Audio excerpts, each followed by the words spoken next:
Hello, my name is Elyze Davis, and I'm the Education Program Specialist here at the 6th Floor Museum at Dealey Plaza.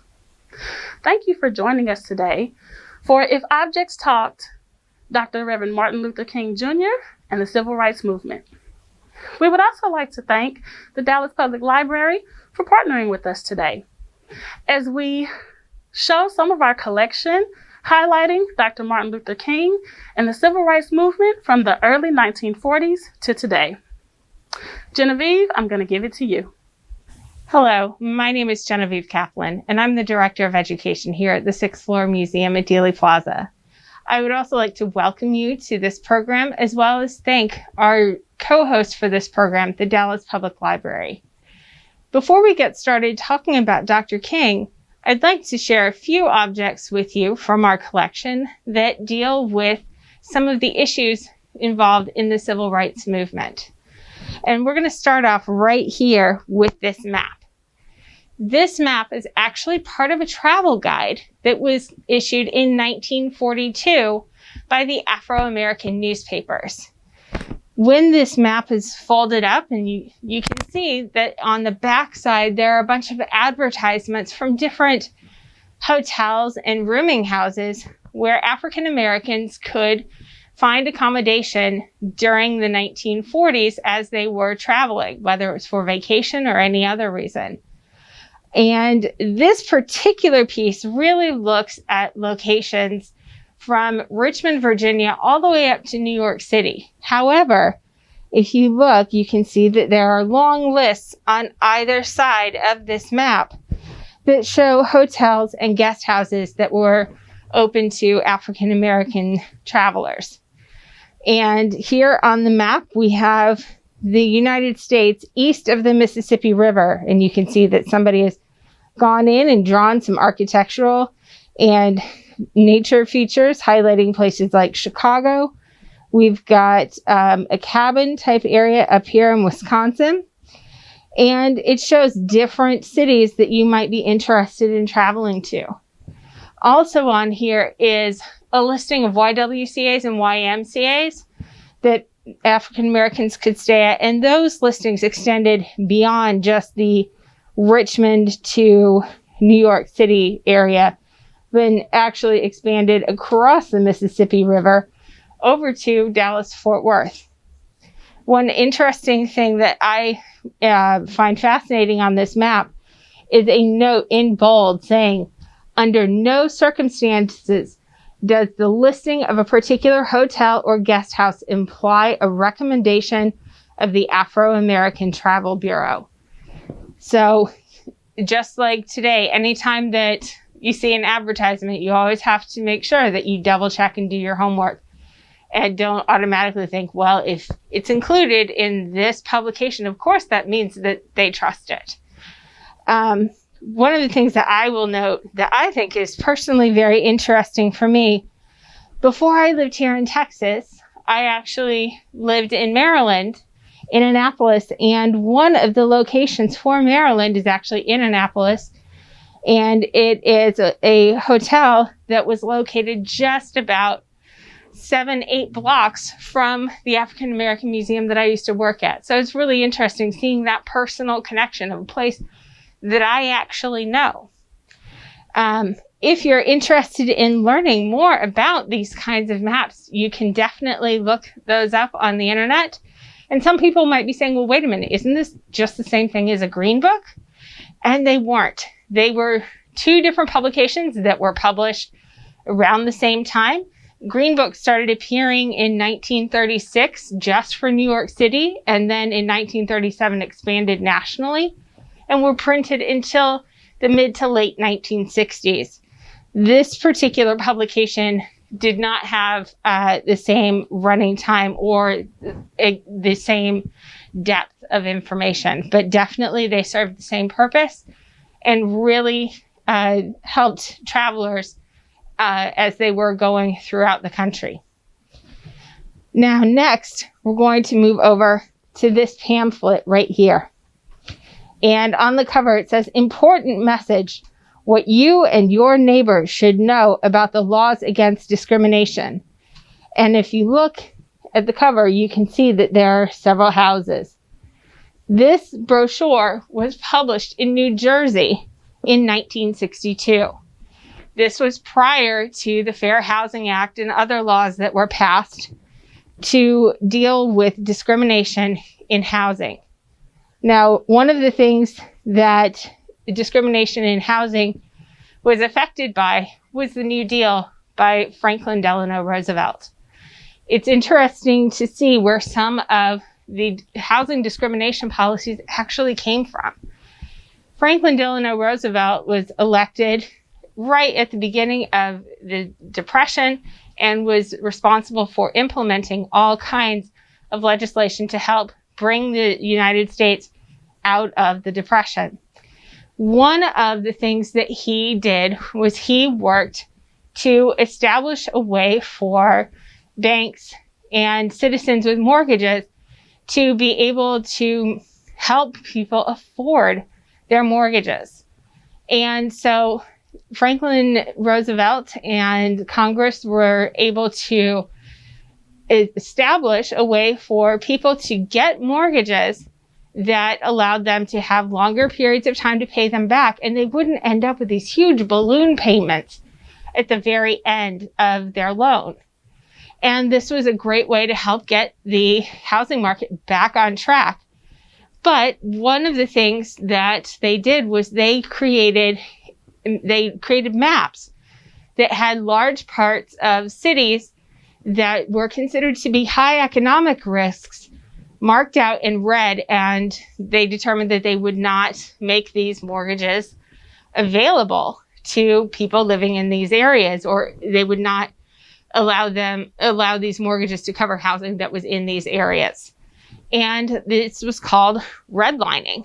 And redlining and the neighborhoods that were affected were primarily inner city African American neighborhoods. So it made it very difficult for African Americans to get mortgages for homes in their community. Now, later on, the idea of having mortgage default insurance came about.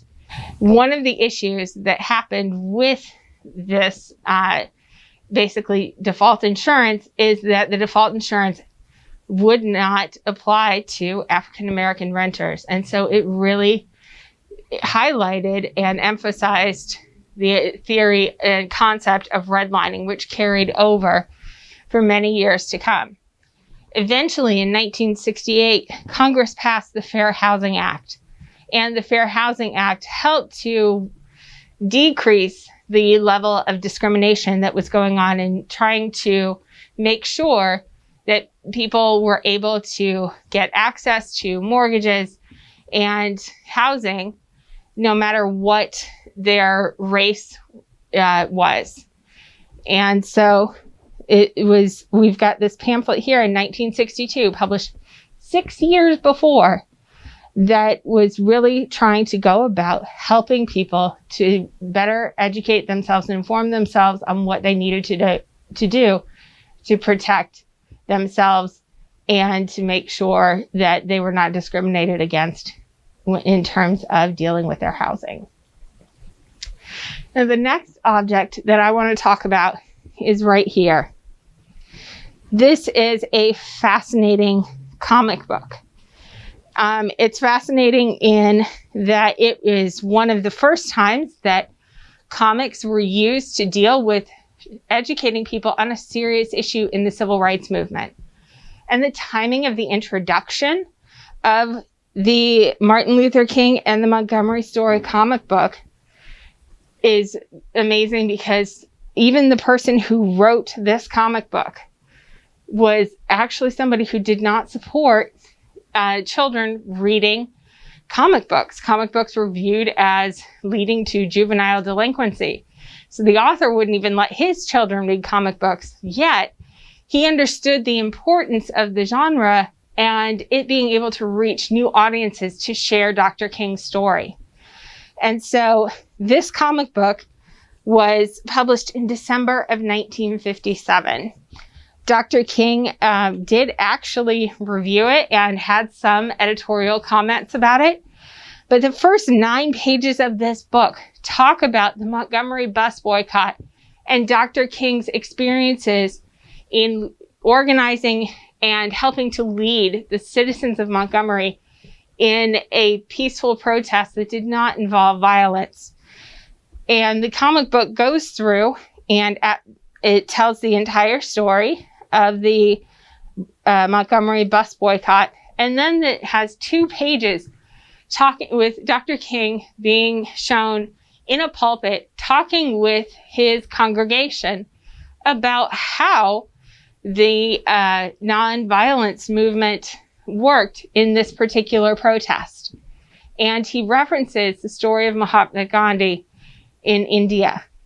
After these 2 pages on Gandhi's work with the nonviolence movement, the rest of the 16-page comic book talks about how you can incorporate the nonviolence movement in your life. Now, one of the things that is really amazing about this book is it has been influential, not just in the 1950s and 60s, but all the way up to present day. John Lewis, who ended up becoming a representative in the United States Congress from Georgia, talks about when he received a copy while he was attending a workshop in Nashville, preparing for the Freedom Rides in 1958. He talks about how he actually was given a copy of this book and how it was an inspiration for him.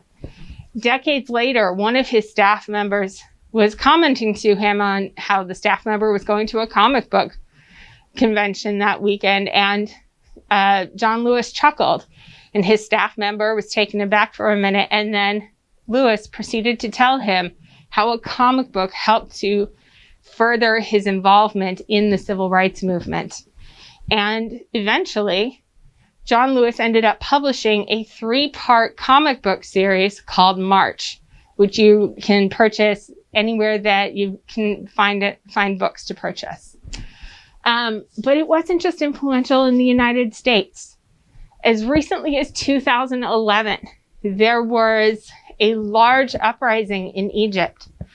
And there were a few people who knew of this book and actually had it translated from English to Arabic and Farsi, and then were able to get it distributed to members of the public, which helped to lead to an uprising which brought about the resignation of Hosni Mubarak, the president of Egypt. So even though this book was over 60 years old, it was still having a huge impact today, not just in the United States, but all over the world.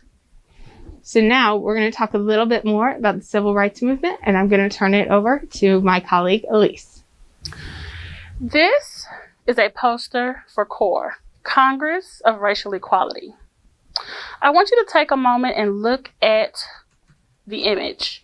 This is a group of people with their hands crossed and with their arms crossed and their hands together. They're standing in unity. Look at the language. Join hands for equality now. Join CORE. Now is a theme that you're going to see through several posters that we look at today. These were young people who really wanted things to happen expeditiously, right now. They didn't want to wait. Employment, housing, school, community. They were very specific. The civil rights movement spanned a wide range of topics, but the organizations that fought for equal rights were very specific in what they wanted to accomplish. So, CORE in particular was founded in 1942, and they were very instrumental in several events. 2 that I want to bring up today that Dr. Martin Luther King Jr. himself was also very passionate about and even spearheaded were Brown versus Board of Education in 1954 and the bus boycott in Montgomery, Alabama. So Brown versus Board of Education in 1954 were 5 court cases that banded together, and they went up to the Supreme Court in order to fight segregation in the public school system. The court said segregation in the public school system, unconstitutional. Separate but equal facilities is inherently unconstitutional, violates the equal protection of the 14th Amendment. But you'll hear me say this now and you'll hear me say it later. The law changed, the people didn't change.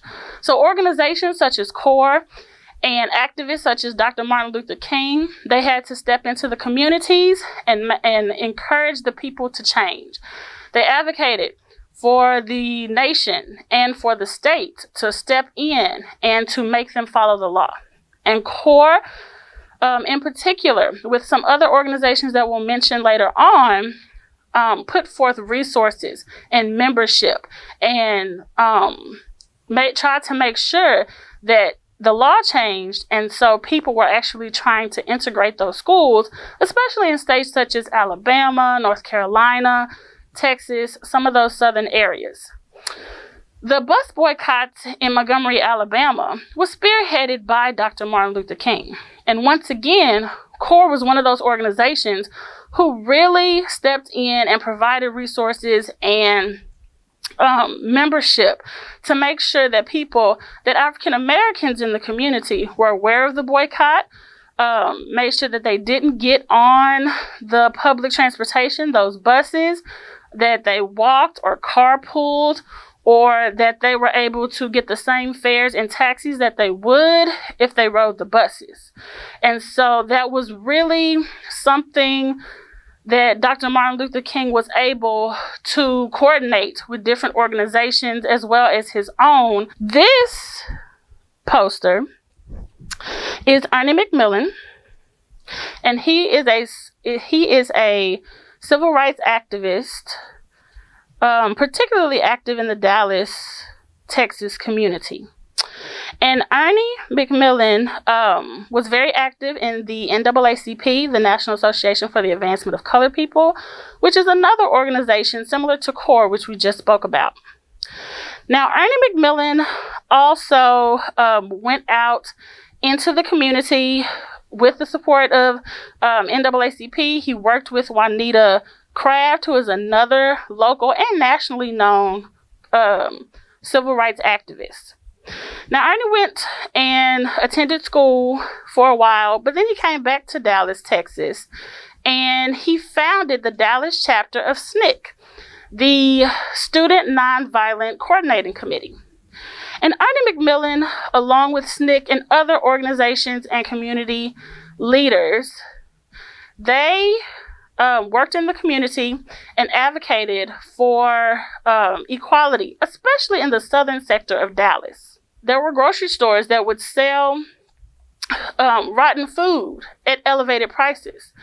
And Ernie McMillan, he would organize protests for these grocery shops.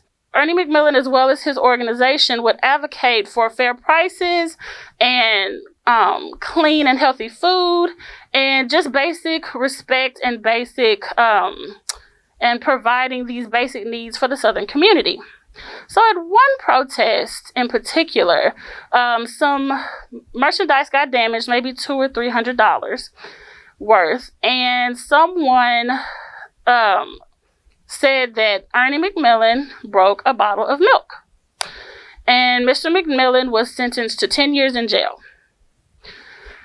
Ernie McMillan spent a little over 3 years in jail, but when he got out, he moved around. He continued to be involved in the community. He continued to work in these organizations. This is a poster from Snick, the Student Nonviolent Coordinating Committee. You may have heard me talk about Snick just a moment ago when I was talking about Ernie McMillan. Snick was founded in 1960, and something I want you to take note from this poster is the word now. This is the second time so far that we've seen this language on these posters, and I would just like to tell you once again, these were young people, teenagers in their 20s. These individuals didn't want the America from their parents or from their grandparents. They were happy that the laws were changing, but they wanted the community, they wanted the people to change along with them. This poster with the language, "We demand full employment now," highlights the March on Washington. The March on Washington was about jobs and freedom.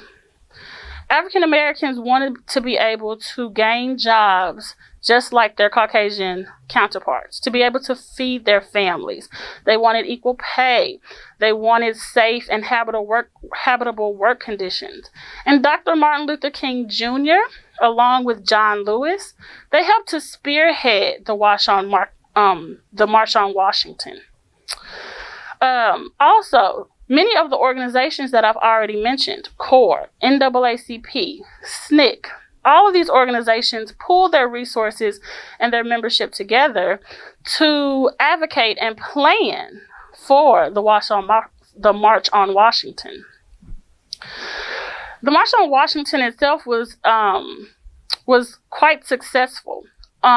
Somewhere between 200 and 250,000 people gathered on that day in August of 1963.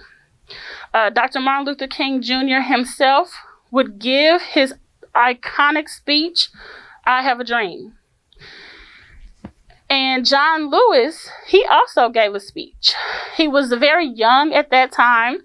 He would later on become a representative in Congress for the state of Georgia. But he likes to tell this story of when he was about to give his speech, he was very adamant about things changing now. And the tone of his speech may have been a bit accusatory or a bit aggressive. And some of the leadership that were there to help organize the March on Washington encouraged John Lewis to change some of the aspects of his speech, and he did, but he still gave an empowered speech that day. The March on Washington was nonviolent, and afterwards they were able to go speak to President John F. Kennedy, talk with him, shake hands, and take pictures. So all in all, this was a successful event. As Elyze just mentioned, on August 28, 1963, the March on Washington occurred at the Lincoln Memorial. But a few months prior to that, on June 6, 1963, President Kennedy gave an extremely influential speech to the nation that was televised, outlining his vision for the future of civil rights in the United States. He had just finished dealing with the governor of Alabama and the issues of integrating the University of Alabama a few days before. A year prior to this, he had been dealing with issues with the integration of the University of Mississippi, and there had been several protests throughout his administration dealing with civil rights. President Kennedy had not, up until June 11th, made extremely strong speeches, and this was his first time where he really outlined a very strong proposal. One of the things that he included and was discussing was a Civil Rights Act. While he was assassinated in late November of 1963, he did not live to see a Civil Rights Act passed. However, President Lyndon B. Johnson, who took over for President Kennedy, was able to see a Civil Rights Act passed. That Civil Rights Act was passed, and he signed it on July 2nd of 1964. What you can see here in front of me on the table is this clear plastic pen with a black grip.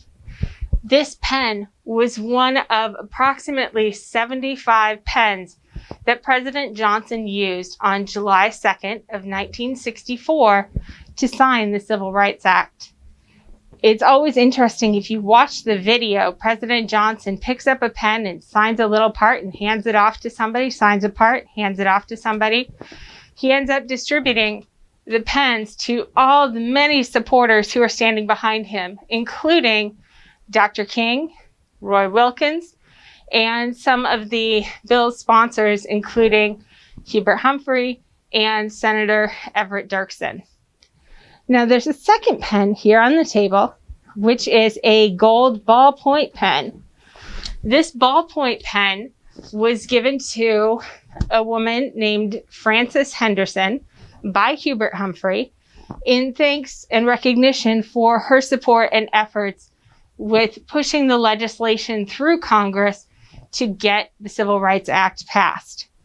And we now have each of these in our collection, and we're definitely very, very proud of them. This is a brick from the Lorraine Motel in Memphis, Tennessee. Dr. Martin Luther King Jr. was assassinated on April 4th, 1968, while standing on the balcony at the Lorraine Motel. Dr. Martin Luther King actually gave what would turn out to be his last speech on April 3rd, 1968, the day before.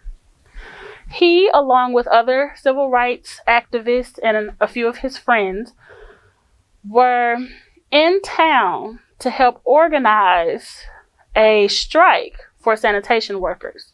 They were fighting for better work conditions. So Martin Luther King was still advocating for civil rights and equal rights throughout the United States.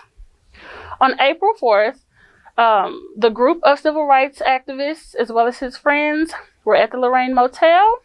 They were standing on the balcony, including Reverend Jesse Jackson, and an assassin's bullet killed Dr. King on April 4th. This is a banner. It is a two-sided banner. The first side is a photograph of President John F. Kennedy. We mourn our loss. We mourn our loss. President John F. Kennedy gave a civil rights speech in April of 1963, and he was assassinated on November 22nd, 1963. The other side of the banner is a photograph of Dr. Martin Luther King Jr., and the language is "We shall overcome." Dr. Martin Luther King Jr. gave what would be his last speech on April 3rd, 1968.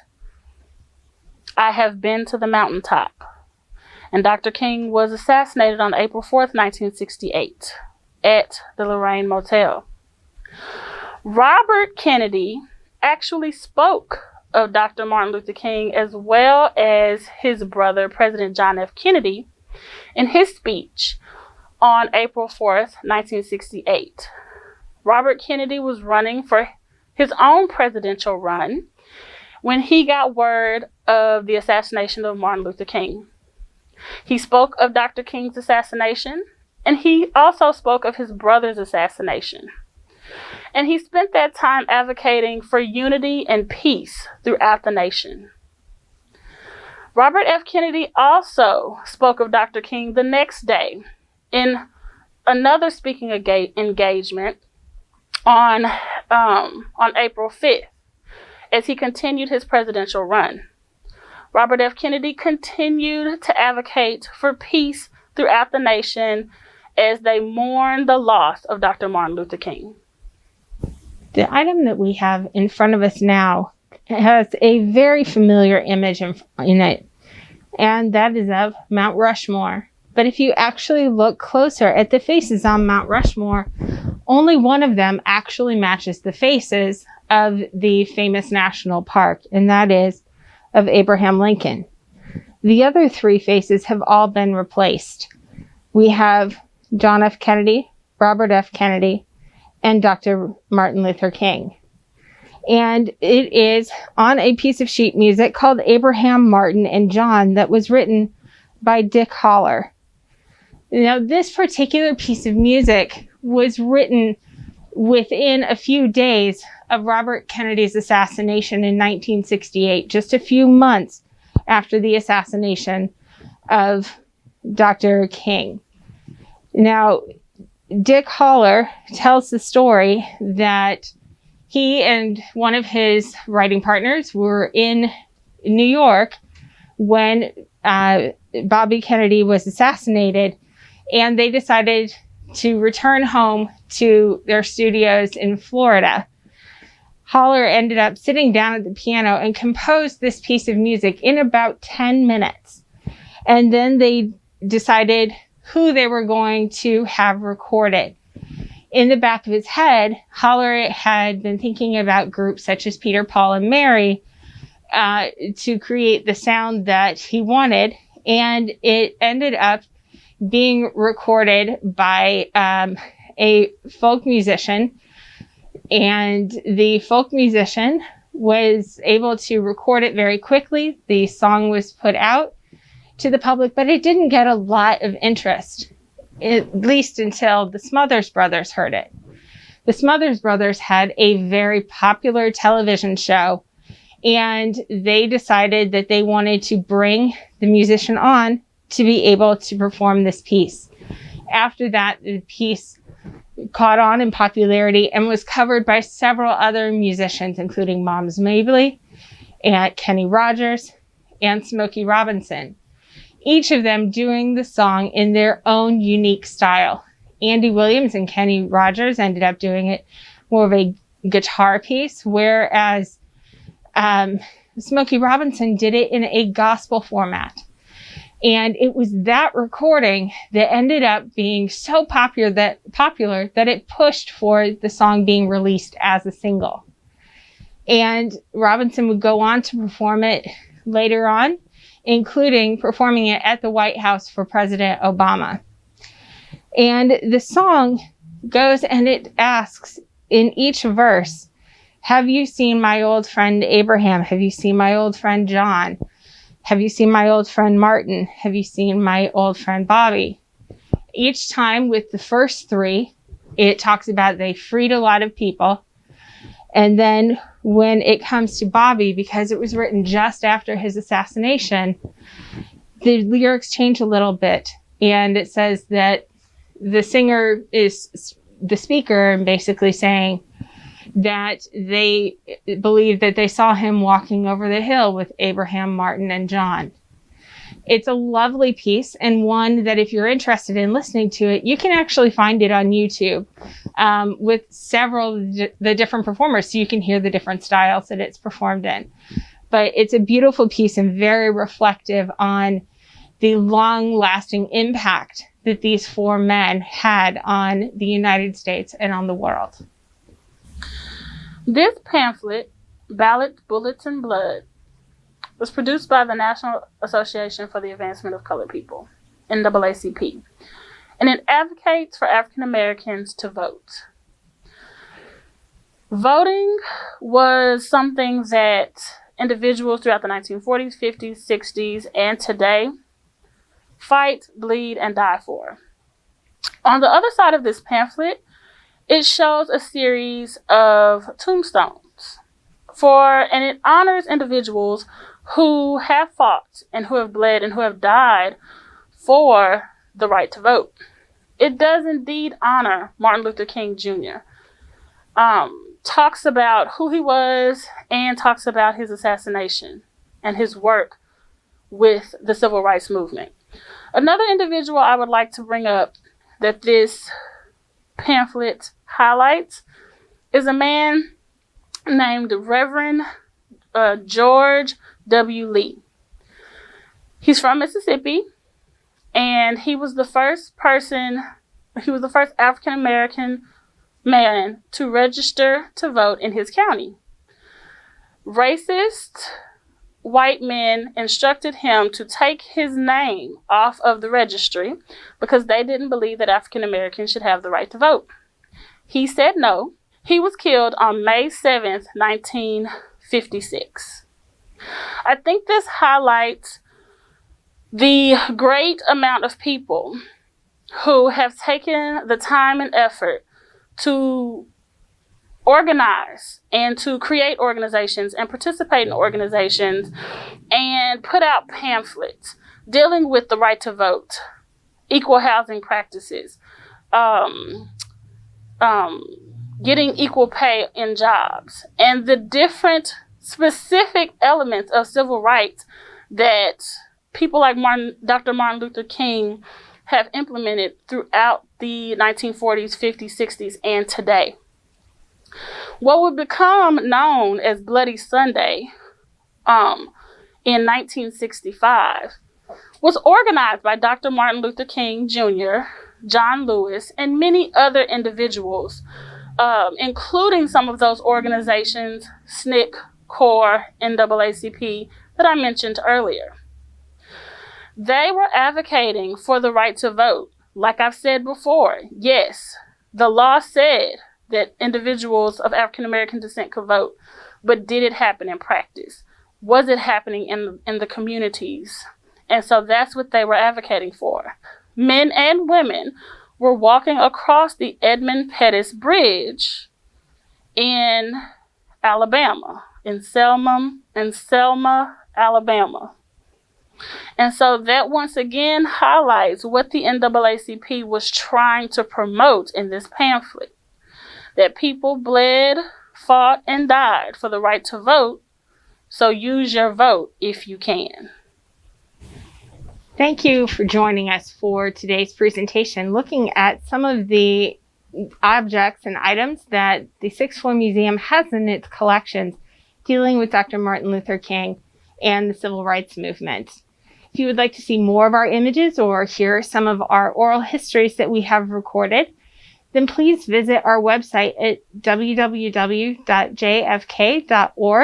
and you can explore our collections in the Collections tab. And we have a special set of civil rights objects that are available under Explore Collections Highlights, where you can see images, posters, hear clips of oral histories, and much more. Today we're going to end with this small statue that we have in front of us. Here you see President Kennedy and Dr. King standing together shaking hands. This is actually a fairly modern sculpture. It was done in 1995 and is one that we have in our collection that is just a great piece that we felt that would be a perfect ending for this program. So again, on behalf of myself and Elyze, we'd like to thank you. We would also like to thank the Dallas Public Library for joining us and helping to promote this program. If you would like to learn more about the Sixth Floor Museum, please visit our website at jfk.org, and we look forward to seeing you soon.